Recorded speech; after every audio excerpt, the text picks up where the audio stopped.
This is probably the snappiest sounding switch I've ever used, and it would be none other than the Durock T1. Let's take a look at the specs. Durock T1s have smoky gray housings with a turquoisey stem. The bottom housing is nylon, the top housing is polycarbonate, and the stem is palm. They are a 5-pin switch, have a 67 gram spring, come factory lubed with oil, and finally are priced at 55 cents per switch. I should also mention that there is another version of the Durock T1, known as Koalas. In terms of specs, the switches are identical. The only variation is the off-white housings and a black stem. 62 gram springs were also offered with the Koalas, but most popular vendors no longer offer this. So everything that's said in this review about Durock T1s also applies to Koalas.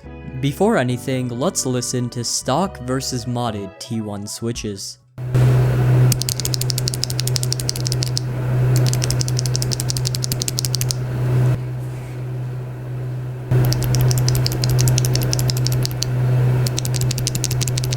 Right off the bat, I noticed the switches were pretty scratchy. However, this is to be expected from tactile switches. The T1's tactile bump is at the top of the key press, meaning the switch will actuate with moderately light force. I would also like to point out that the switch has a stepped tactile feeling, as opposed to the Holee Panda's rounded tactile feel. As for the T1's sound signature, the switches sound super snappy, and personally I love it. When combined with the gasket mounted keyboard, these switches produce a unique and satisfying sound.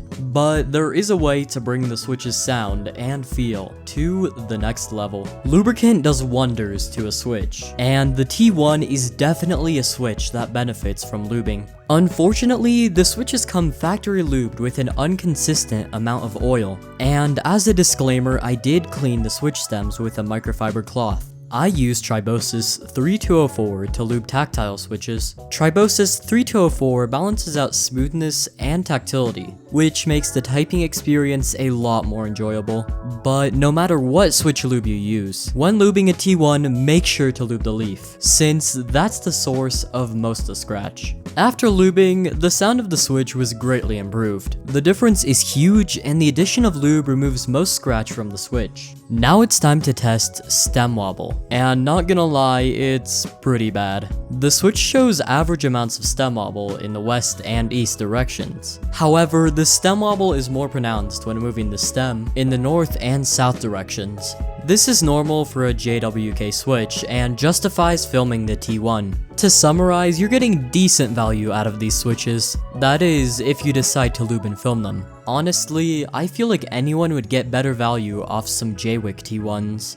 They're basically the same switch, only with a nylon top housing and being 25 cents cheaper. That is a lot. If you were to fill a 65% keyboard with Durock T1s, it would cost about $37.